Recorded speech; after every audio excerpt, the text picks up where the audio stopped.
Hello everyone, my name is Noah and welcome to the STET Studio. Today we are going to be setting up my bullet journal for September. We took off a month in August. I needed some time away from the YouTube just to do some other things in my life, and I also couldn't find the tripod that I usually use to give you all the close-ups that I like. So it kind of worked out, and now that I've found my tripod and a new month is almost upon us, we are going to get back into YouTube videos and setting up my bullet journal. I am going to show you a little bit of what I did last month because I'm very, very satisfied with this setup actually. I really like it. It's a bit different from what I've done, and it's a shame that I wasn't able to share it with y'all. But things, like I said, just didn't work out. So this is my Archer and Olive 192 page A5 something bullet journal. I can never remember the size. And I like to keep my spreads pretty simplistic. We have for August a quilt theme. This is new. I haven't done this before, where I've printed things out from the internet and then glued them in. So this is the cover. This is a quilt I found online. You can find reference images for all of these on Pinterest in the 2023 folder. I will link to it so you can see it. And the quote for August is, "Again and again the cicada's untiring cry pierced the sultry summer air like a needle at work on thick cotton cloth," by Yukio Mishima. And then I included bits and pieces from a hexagon daisy quilt that I also printed out, and I included some of these on each week and did all sorts of little details with these. I didn't draw anything, I just this, and that was something fun and different. And I don't think I'm going to really be including any sort of decorations this month. I like to keep my spreads pretty simple, at least I have been so far this year. And I'm not actually sure what sort of quote I'm going to put here, so I will think about it while I'm working. I'm currently listening to the audiobook Hester by Lori Lico Albanese, and I would really like to include a quote from that. However, I haven't actually finished the book yet. I'm like maybe halfway through it, about a third of the way through it, somewhere in between a third and a half of the way through it. So if I look up quotes, there's a good chance that I will have something spoiled for me. So we'll see. I'll think about the books that I've been reading this year, and perhaps I will be able to come up with some sort of quote, and I will include that as I work. And yes, that's where we are. All of my supplies will be linked down below when I can, as well as any books that I may be referenced to, as well as the book that I will be listening to as an audiobook while I work, which is, again, Hester. I will be using my photographic liners. These are my favorite pens. I use them for my art as well as setting up my bullet journal because they are waterproof, but they also have a ballpoint pen, so I don't have to worry about smashing the nib. I do have everything set up sketch-wise, so I won't be needing a pencil, but I do, set everything up with a pencil. I'll be using a ruler. I've got here my archival gray ink. I like the gray rather than the stark black. It's a nice color.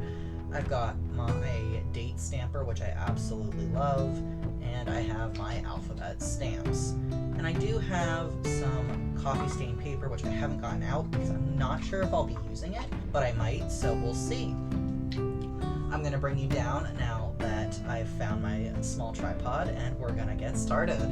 So I usually start with my cover page, but since I had an extra page here and I actually had something that I needed to include or wanted to include, I decided to make a spread for my personal projects. I have one that I penciled in a few months ago, but it didn't really work, and I don't know, kind of wanted to try something different.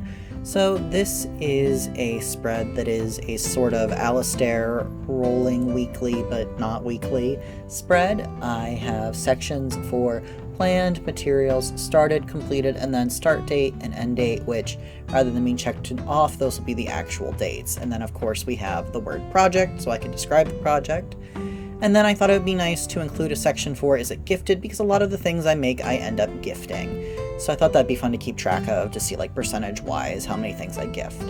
And then we have the highlighter. I kind of wish I hadn't used this darker brown. I think it looks nice. I was kind of thinking that it would look nice with a coffee stained paper on the next page, which I wasn't positive I was going to be doing, but I was pretty sure, so that was the reasoning for using the darker color. I feel like maybe it's a little too dark. I do like the every other line. I think it looks nice. I will say that I think it's a little bit odd for the columns that I have them as wide as they are given. I really only need to put in like a dot or an X on the line, so it helps to have those vertical cross-hatching lines in as well. The colors kind of clash, they don't really go that great, but I mean it doesn't look awful, and I think it will be usable. So moving on to the cover, I did indeed decide that I was going to be using some coffee stain paper. I ripped it and kind of trimmed it and glued it in. For the cover, I always include the name of the month because it's going to be kind of confusing if you don't know what month it is. And I struggled a little bit with the pen not working perfectly. These pens are kind of old, so they've started to get to the point where it doesn't always roll perfectly. So I went back in and I didn't show it, but I did kind of thicken the lines a little bit, and I think that that looks great. It's kind of a faux calligraphy look, something I've been experimenting with more in my personal journals as well. So it was fun to bring it over even though it wasn't completely perfect. As for the quote for this month, it is, "We may be small and we may be young, but we will shake the world for our own beliefs," which is a quote from The Priory of the Orange Tree by Samantha Shannon, which was a book I read in July this year. And I think this quote is honestly a really nice one. I think it's very hopeful, but it doesn't really say, everything's going to be perfect, don't worry, it'll be fine. It's like, no, we know that we're going to have to fight to make a change, but we are going to be able to make a change and make the world the better for it. And then for decoration, I decided to do the same thing this month that I did last month and glue in a picture that goes with the theme. In this case, it was a branch with oranges on it, and it is an illustration. I believe, I don't think it's a picture, I don't know. But again, you can find the reference image if you look at my Pinterest. I did add some highlighting details in, and that was it for the cover page. For the calendar, I did pretty much the same thing I always do. I write in something along the lines of September at a glance, September overview. This time I chose at a glance, and honestly, this looks kind of boring. I did add in some colors for the key later on, rather than just writing key, so it looks a little more colorful now that I've started to fill it in, but in this video it looks really boring. In the past I've included quotes or details or decorations, and I think I should have probably done that down in the bottom corner, you'll see. But yeah, I added in the at a glance with the stamps, and I really like how that looks, and I also did this time the days of the week as stamps. And I don't know if I've ever done that. I think I've written it in every time up until now, but it was something fun and different to do, and I'm glad I tried it.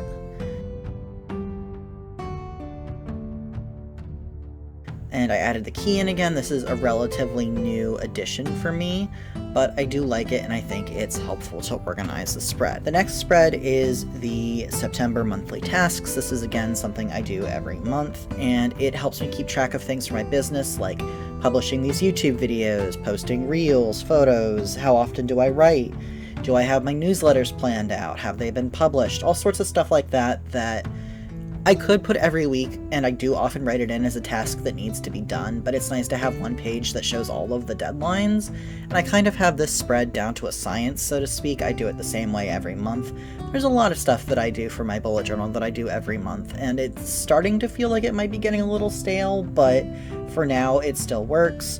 And for these little calendars, they're just different things that I would like to do every day, and if I do that thing during the day, I will highlight or color in the square. The weekends are different because it's the weekend. It's just nice to kind of designate that or show that it's a different part of the week. And these, I guess, are kind of like habit trackers, and yeah, they are mostly for my business, but I do have a tarot one, which you can see down in the lower right-hand corner, kind of, and that's more of a personal thing, but it just makes sense to include it on this page.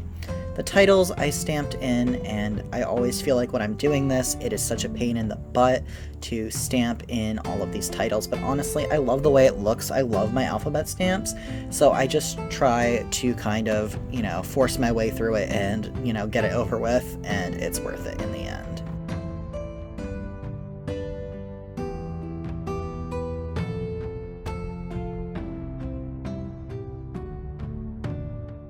So then we have the weekly spreads. I usually only show one in the setup since they're all exactly the same. I like to include the number of the week, and I do a rolling weekly that I have kind of taken Originally it was from the Plant-Based Bride, and then I just kind of changed it and changed it and changed it over time until it's as it is now.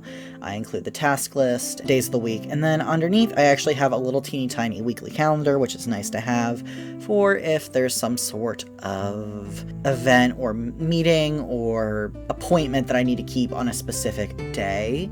It's nice to have that space for it, separate from my task list, even though I do have a method for designating specific days for tasks. I do like to have this little calendar. Then I include the start and end date up at the top with the stamper for no real reason other than I really love using the stamp because I do write the numbers with the days on the week. And I include the cross-hatching highlighting here too. I use the color associated with the quarter, which is this sort of salmon-y, lighter flesh tone color. And yes, this is where Ravioli joins us for the rest of the video, my kitty cat Ravioli. He likes to do whatever I am doing, and today he joined me for my bullet journal setup, so I hope you don't mind him joining us. But I do really enjoy including these crosshatches because it makes it a lot easier to follow the line, and then I do actually include them in the opposite direction for the days of the week, and that also kind of helps it to follow the line, so I'm not putting the circles on the wrong days or crossing off the wrong thing when I need to be crossing something else off. And of course I continue it down the page on the little calendar just for continuity's sake, and I like using my highlighters. And then the very last spread for each month is my month in review spread. I like to have a space for each week, and I try on the Monday after the week is over to go in and write maybe 3 or 4 sentences about what the week was like, what I feel like went well, what didn't go well. I often try to note if I can't even remember the week. If I'm like, I don't even know what happened this week, I try to note that down too, because I feel like it's important that, maybe I'm not that present, maybe I wasn't that aware that week, I just, didn't really pay attention, and I think that's important to know too. And then at the very end, I include the month in review, and that is where I do the same thing, but for the whole month, I look back across all the weeks, and I try to kind of come up with a concise couple sentences of what the month was like for me. And then if I have an extra space, sometimes I don't when months have 5 weeks, but in this case I did have some extra space, I include a quote. And this is also from the Priory of the Orange Tree, and it is, "But when the heart grows too full, it overflows, and mine inevitably overflows onto a page." And I thought that was an absolutely beautiful quote. I honestly don't remember where in the book that comes from, but I guess I read it. I mean, I'm sure I did and thought it was amazing at the time.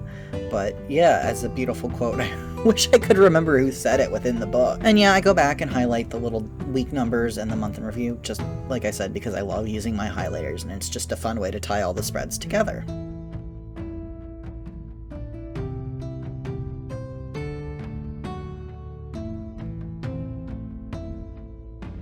And now we're going to flip through a little bit. You can see there's cat hair all over it because of my wonderful boy. We have the personal projects page and the cover page. They look nice together. Here we have the very bland, very boring calendar. And yes, I do realize I'm missing the numbers. I will go back in and add them. We have the monthly tasks and the weekly spreads. I accidentally flipped past all of those at once for some reason. And we have September in review. I really like how this spread turned out. I feel like it is simple yet effective and a nice continuation of what I experimented with last month. Thank you all so much for watching. I hope you are having a great day. Be sure to like, comment, subscribe, ring that bell, all that silliness, and thank you so much for joining me in the Stet Studio today. Goodbye!